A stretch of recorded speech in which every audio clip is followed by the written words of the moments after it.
Oh, hey there. Hey, Didn't see you there. just running by? Out for a rip? Yeah, just out for a really big run. Oh, how's it going? Haven't seen you in a while. Yeah, not too bad. You know, I've just been hanging around at this drink station. Ready to give you some Gatorade? Yeah, thanks, man. Hey, while you're oh, sorry. Just gotta take a nice drink of that Gatorade. Hold on. Yeah, it's electric blue. How is it? Oh, the best flavor. Oh, it's really good. Yeah? Well, while I got you here, can I could you spare maybe a tight 30 to chat for a little bit? Yeah, I got a tight 30. No one, you're so far ahead of the pack. No one else is even coming up behind you. I think we got 30. Yeah. You think? Okay. Let's pop into this porta potty. Well, is it? Yeah. Okay. This is not like a dual person. Oh, okay. It's got the stink going on. No, it is. Don't worry. It's one of those dual person porta potties. Oh yeah, it does have another hole in it. I thought that was just like the refuse hole.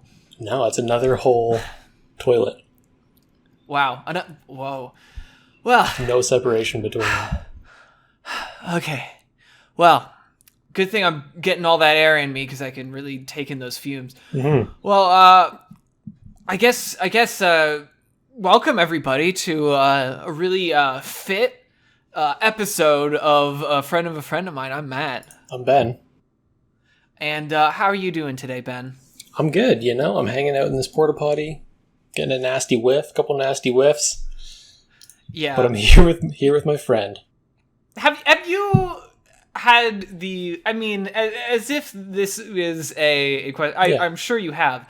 Have you ever experienced a porta potty? I have experienced a porta potty.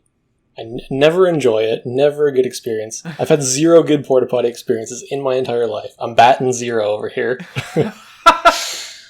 They're like they provide a very necessary function as like the modern day equivalent to an outhouse. For sure. But my God, are they the worst? They're like you go in there and there's always just a mess right down below you, and it reeks. But then it also has that like chemical smell of a porta potty. Yeah, it's chemical smell mixed with just heinous shit crimes. I know, and people just it's not. No one comes in there just to take a piss. Everyone who comes in there is like, I'm going to take the biggest dump of my life in this plastic bin. Yeah, because if you go into oh my God, this is brilliant. You've just raised a brilliant point. No one wants to use a porta potty. So if you're in a porta potty, it's because you desperately need it right now.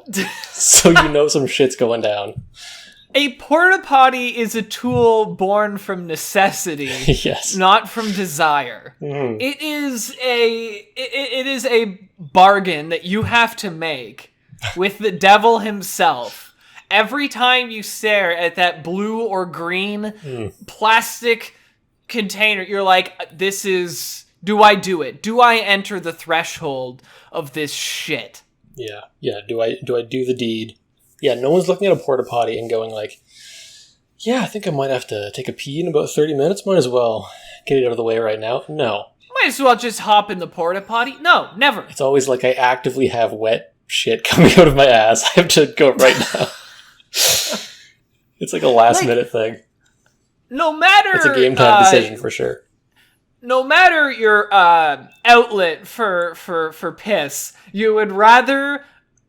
go in a ditch, just like no one's there, just squat down and you take your time there 95% of the time, rather than look at that and go, I need to do this. Yeah, for sure. It's always bad, and you're always in there for a long time. It's the worst when you're in there too, and people are like trying to get in.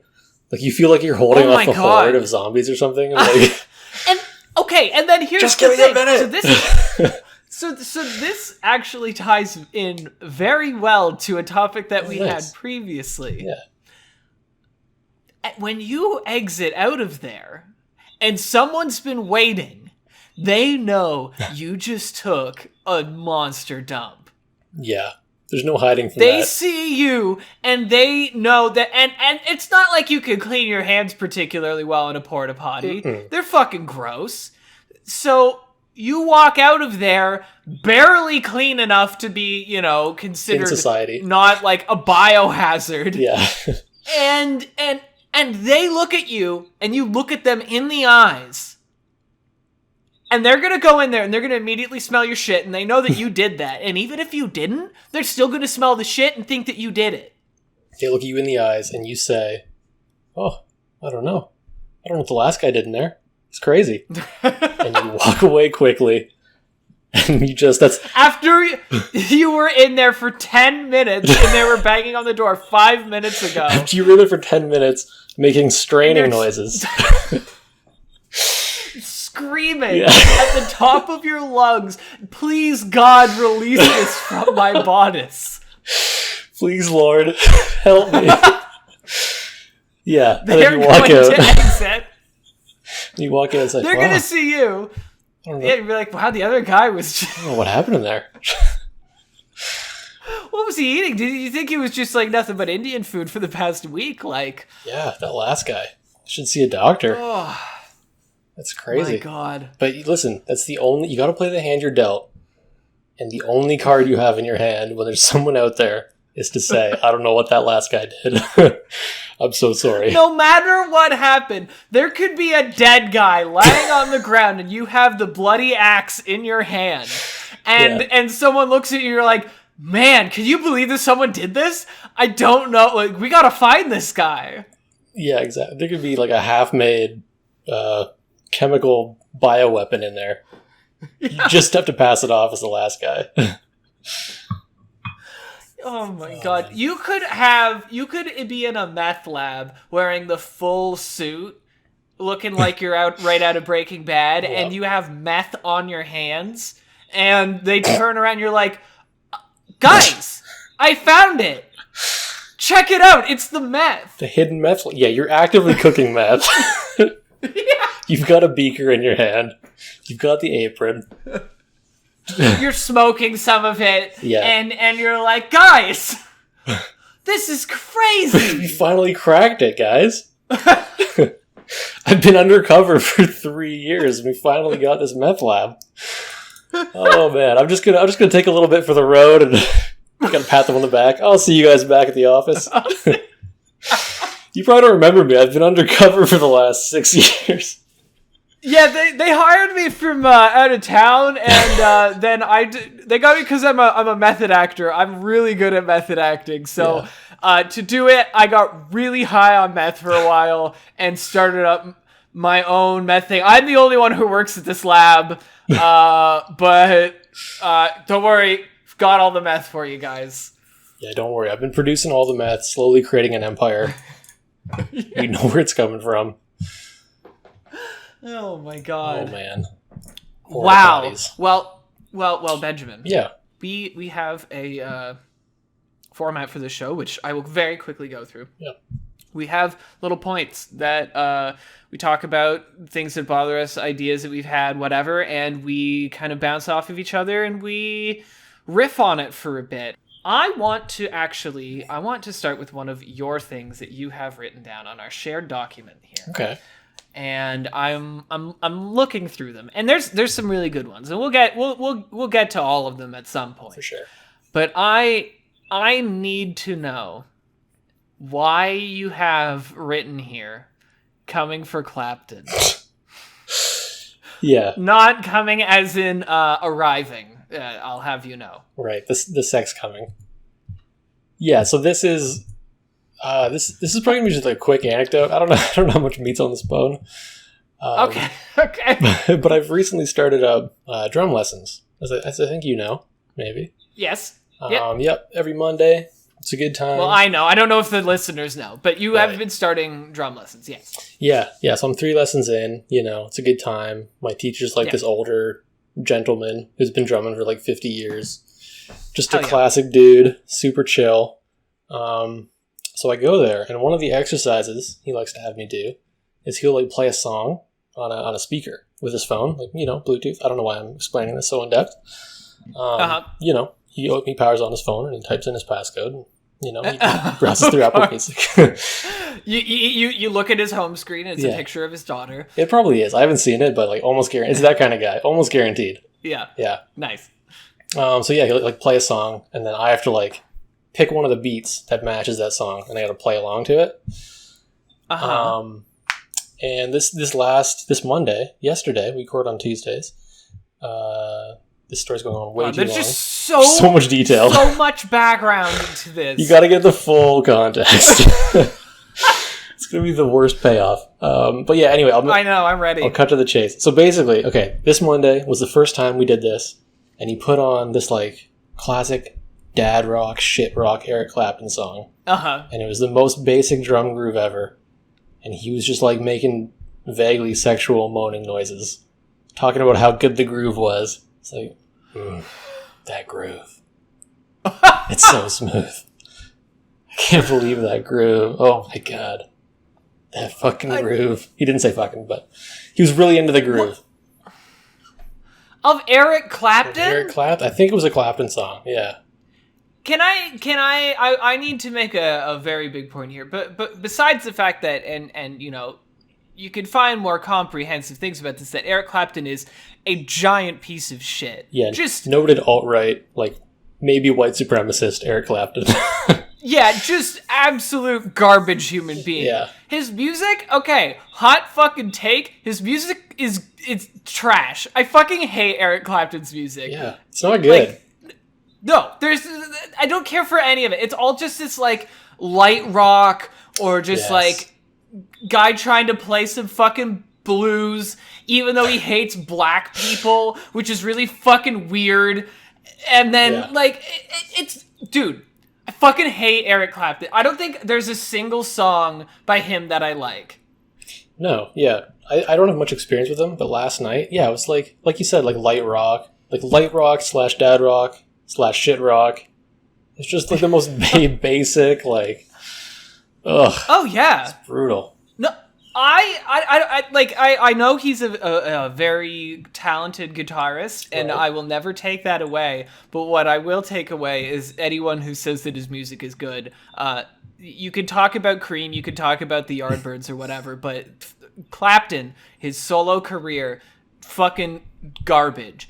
So it's so strange to me that people look to, like, there's something about, like, well, it's our era of dads more, not so much I imagine the current era of dads for younger audiences, but they look to, like, Clapton and they're like, oh, fuck it, they don't make them like they used to. Like, Clapton? Yeah. Music is better now. That bugs me when people say, like, oh, they don't make shit like Led Zeppelin anymore. It's like, dude, did you stop listening to music in 1981? Like, there's some good shit out there these days.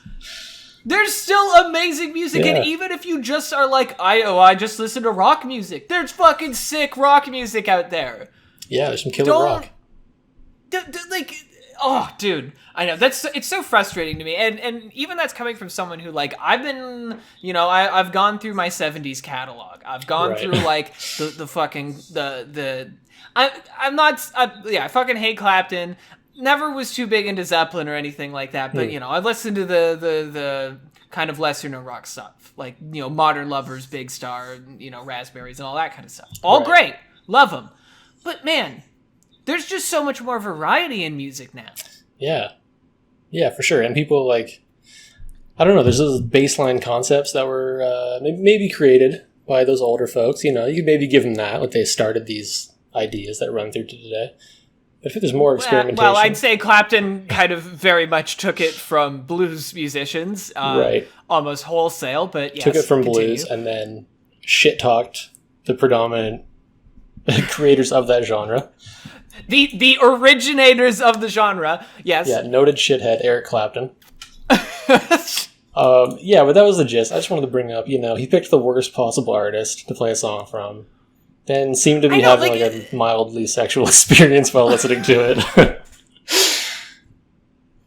I'm wondering if this is all like, what if these entire lessons are just a ruse to get you invested in Eric Clapton enough so that he could finally have someone to go to an Eric Clapton concert with, and then he's gonna go to the backstage and fuck him. He's just a very lonely Clapton fan. Yeah, and he's got posters of him on his wall. Kind of rubs his hand down every time. It's like, someday. Yeah, and these lessons will just progress slowly. Be more and more Eric Clapton. Be Eric Clapton quotes. Yeah. More Eric Clapton riffs. And it'd be like, hey, can I just like, I don't know, just want to like maybe kind of pause it. Would you ever read, if I happen, not that I have, would you ever read any Eric Clapton fan fiction that I have? If I did, that's not like a thing. But if it was, and if it had me and Eric Clapton, and we were passionately making love, would you read it? I wouldn't doubt that he has some. Something, he's going to work the groove in there somehow. He's going to be talking about, like, Clapton's groove as they're making love or something, like... I mean, Clapton's groove, that could be the title of the fanfic. Clapton's groove. Clapton's hot groove. Yeah. I bet Clapton's got a hot groove, to be honest. No, I bet he fucking doesn't. I bet Eric Clapton fucks like a plank. That guy is just... Sorry, I bet Clapton's a generous lover. Yeah? Yeah. He's either a generous lover or he fucks like a plank. One of the two. He's just like, I don't know, man. I look at him and I see every 70-year-old white man who you go to the bar and he's always playing the same 5 tunes every time you go there, and he keeps talking about how one time he opened for Clapton, even though he didn't technically open for Clapton. He opened for the band of Clapton's band, who had like their own side project, but he did see Eric Clapton in concert 4 times. Right, yeah, and is now sort of just created this rich fiction in his head that he knows Eric Clapton in some way. Eric Clapton looks like an Eric Clapton fan, is what I'm trying to say. Yeah, I'm looking at a picture right now, and you're right. It's sort of like people and their dogs, and how they kind of like look like each other. Eric Clapton fans just sort of like slowly approach Claptonism over time. He looks like a far more ornery and racist Steven Spielberg, and yes. I don't like it. That's an amazing description of this picture I'm looking at right now. Does Eric Clapton have like the white trash version of Mein Kampf that he wrote in like a trailer somewhere over the course of 2 years? I wouldn't doubt it. He has many speeches that have been really terrible. Yes. Oh my God. If anyone's interested, I recommend looking it up. Just look up Eric Clapton and immigrants, and you'll find out his opinions. Oh God! If there's one message, or of course, Eric Clapton and vaccines. Oh yeah, it's all in the same. If you have one of those viewpoints, you have all of those viewpoints. Yes. So, what is the message of this episode? Oh yeah, if there's one takeaway from this episode, fuck you, Eric Clapton. Dude, absolutely, I don't care if he's not going to hear this, but I just want I want my opinions to be known loud and clear. Fuck Eric Clapton. That guy's a piece of shit, and his music sucks. All right. So, totally agreed. Do you want to pick one of mine? I have less than you do, but yeah, it's all good. I'll grab one of yours here. Let's see what we got. Okay, I'm curious about... This one's kind of like vague, and it piques my interest. You've got written down here, how late is too late? It's kind of ominous. So I was thinking about this. Yeah. When I thought when I was in university, I would... If I was... Because I have very, very bad times around a lot of people, and... Whenever I would get to class, and if I was like 15 minutes late, I would just leave. I would go walk up to the doors, kind of look at it and be like, well, I tried, and then walk home. Right. So what I'm wondering is, in many different situations, be they social or be they, going to a class or something, at what point do you call it quits? Oh, for in terms of lateness, like showing up late kind of thing? That's right. Oh, that's a good question. Yeah. I feel like, man. So we got classes. I'm kind of with you for school classes. If you show up like 2 minutes late to a school class, it's like, oh, they're probably already into the lecture. Whatever. If there's no one else walking in that you can walk in with, that's the worst. Then you're fucked. Yeah, if the halls are dead and you're just like making a grand entrance on your own, yeah, fuck that. I know. Yeah, and you got to go in. The lecture's ongoing. Everyone's looking at the front. You're at the front. You got to walk up past people. Here's the thing. Here's what I will posit then. I think if you are going, depending on the entrance of the lecture hall, that depends on whether or not being late is okay. Because if it's at the back, then no problem. You can just like slip in, sit down. You're not disturbing anyone. No one will pay any mind. But if you go in front and you're walking right by the professor, no. Yeah, because you know they're going to make a comment like, "Oh, thanks for joining us," and you're just gonna internally collapse. I'll never recover from it. I'll never go to class again. Yeah, I think I would just melt into a puddle right there on the floor. Yeah. I'm with you though. Like if there's a door at the back of the class and the seats are always empty at the back, you can just you can just graft right in like you've never not been there. It's beautiful. Yeah, it's amazing. And especially if there's like a lot of people, there's like, if it's like a 500 person lecture hall and you're just able to like slip in, no one will care. They don't fucking mind. Yeah, one of those lecture halls with like the population of a mid-sized hamlet in Ontario. Of like the town that I grew up in and all concentrated in one room. They're all in this one room. And I, then it's fine. But if it's like a small, like intimate class, if it's like 10 people in the class, no. Oh my God. I don't even want to go to those if I'm like 2 minutes early, let alone 5 minutes late. Yeah. Oh my God. That's a nightmare. I know. There's not enough anonymity. For like lecture halls, you need a little bit of like, okay, I'm not going to get called on. I'm safe. Yeah, you want to be able to go in, be hungover, be tired, be just completely unprepared, whatever, and have no judgment. It's like Denny's or Golden Corral. Like, just come as you are, you know? There's no judgment. Denny's, we don't care how fucked you are. Just come on in. We'll have bacon and eggs for you. Yeah, it doesn't matter what your life situation is or when the last time you showered was. Just come on in. You know, the last time I ever went to a Denny's, and maybe it was the first time I ever went, I was in Toronto, and I went, and there were a couple people there that my partner wanted to meet up with, and they were getting pissed drunk at a Denny's. And I was like, I'm never going to one of these again. This is awful. Getting fucked at a Denny's? Oh my God. Yeah, I always forget that they serve beer there, but... Yeah, you need to numb the pain of being at a Denny's. You need something. But also, like, you're in Toronto. Like, it's like there's so many amazing places that you can go to eat. Even, like, a fucking dive bar that you can go to and just, like, get a few drinks. Denny's? Denny's in Toronto, it's kind of a crime that a Denny's is in business. Just go. I know, and it's, like, right downtown. Yeah, I'm not even, like, trying to be on my high horse about, like, I get that, like, you know, it's like a low price thing. That's important. That's good. Sure. But I'm like, in Toronto, there's got to be a comparable price point location that's like 5 times as good. There has to be. Easily.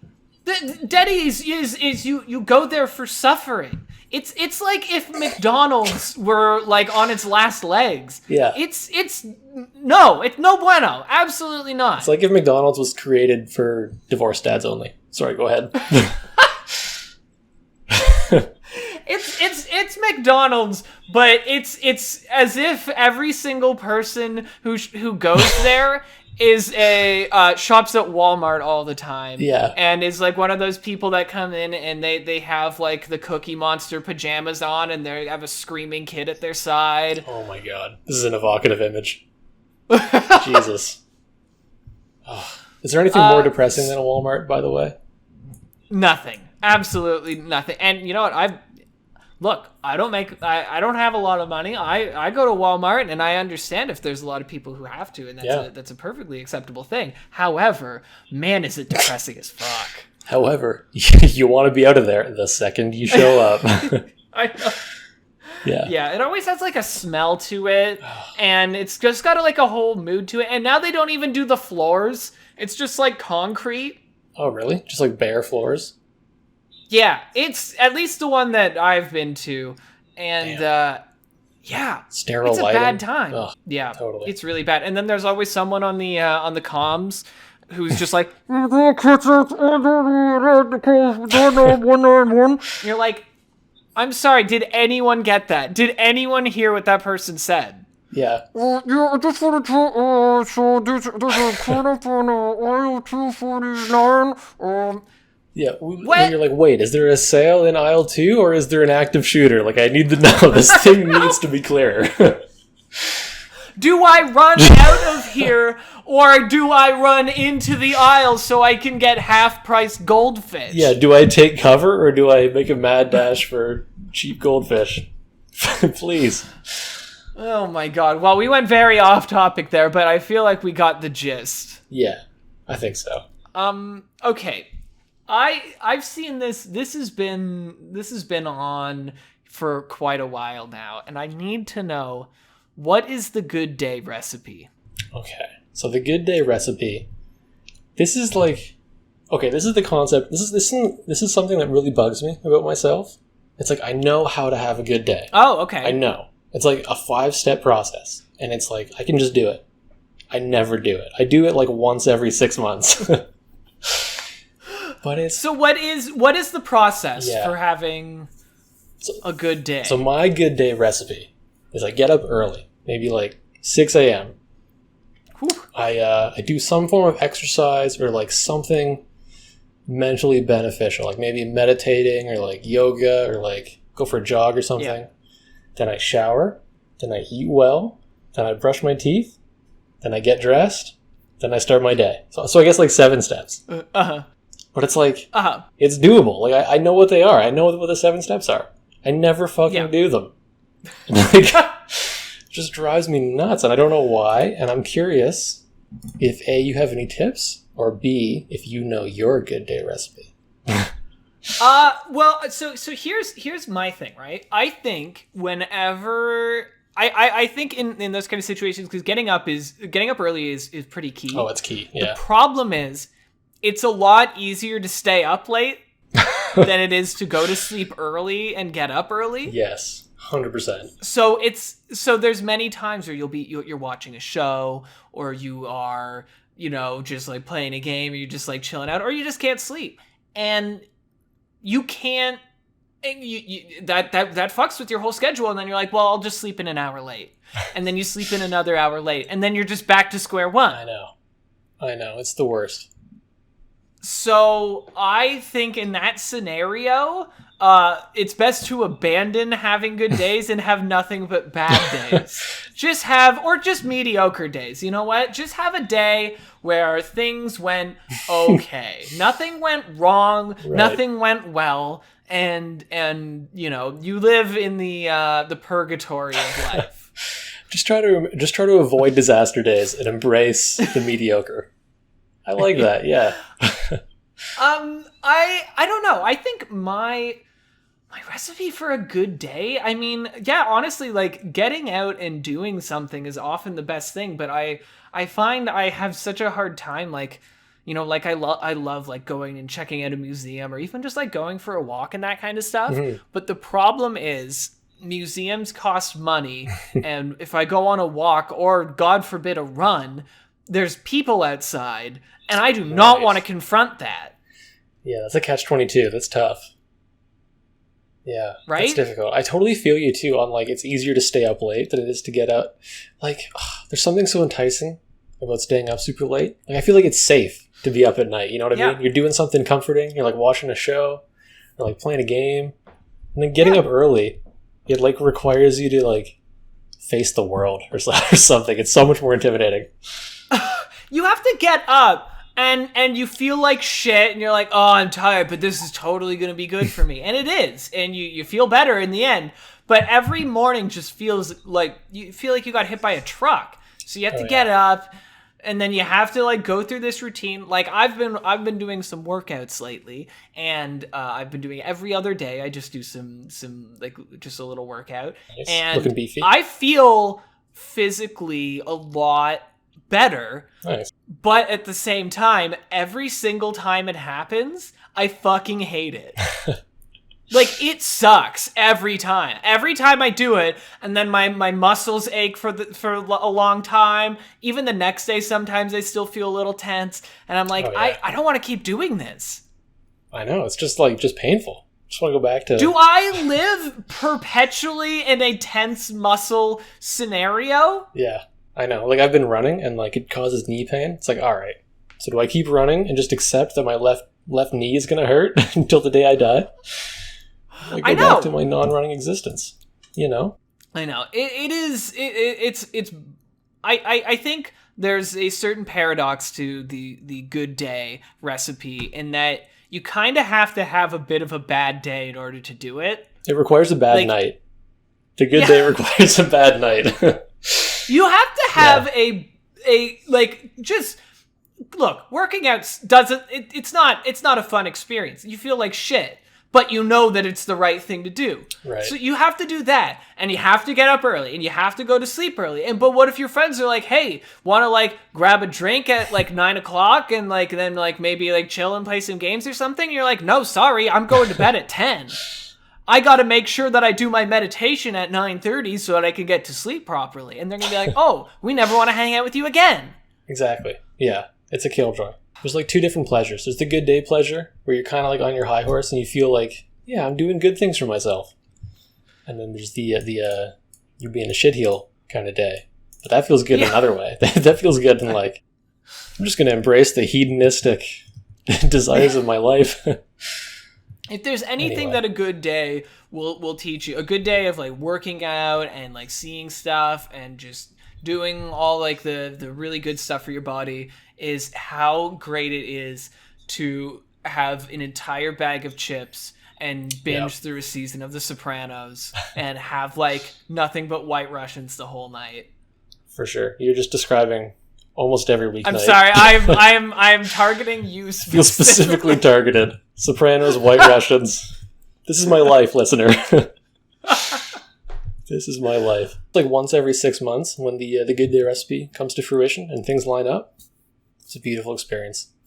It is. I was going to say though, my recipe for a good day is very similar. It's, you know, you got to get up early, got to at least get some stretches done, like go for like a walk. Yeah. I think like treating yourself, going out, like maybe like go like buy yourself something, buy a new video game or something like that, like go out for dinner, that kind of stuff, and just like just kind of have like a nice relaxing day. That's what I like. Although, you know, you can also have a day where you're going out surfing or something like that, and you know, more power to you. For sure. I won't do that. Yeah, and one piece of advice I've liked recently is sort of just, I forget where I heard this. I think it was another podcast. It was like, be kind to yourself. I really like that. Like, if you're not ready to get up at 6 a.m., that's okay. Just vibe in what you're currently ready to do. I think one of the big things to take from all of this is, you know, some days you're going to have bad days. Some days you're going to have good days. And the thing is, as long as you keep trying, you'll keep having more days, and you'll have more days that you can make good. And that's all you can do, you know? Some days you'll feel like you have to work out, and, you know, you'll feel a lot better. Some days you're going to look at yourself and you're going to be like, you know what? I kind of feel like shit, and I want to stay at home and be a couch potato. And that's totally fine. That's okay, too. Yeah. I love that. Be kind to yourself. Play the odds. Get more days. More opportunity for some of those days to be good. Hell yeah. Yeah, it's a good message. All right. Well, after that very, very nice message that we stole from someone else, I would... An uplifting, plagiarized ending. we're nothing if not original. Yeah. Oh wait, no, we're not. We're completely unoriginal. Well, if you liked this episode, we are on all sorts of streaming platforms. Yeah. We're on YouTube. Give us a like, give us a follow, do whatever you can. We are also on Twitter. Ben does run our Twitter account sometimes. Yeah, every now and then. Every now and then he puts something up, but it's really a coin flip to see whether or not he actually does it. For sure. It's usually just the weekly episodes. I mean, I bring this up all the time, but if you want, you can dig back for a Larry King tweet that I'm very proud of. Just go check that out. Yeah, it was a really good tweet, which especially aged very well now that he's dead. It's a banger of a tweet.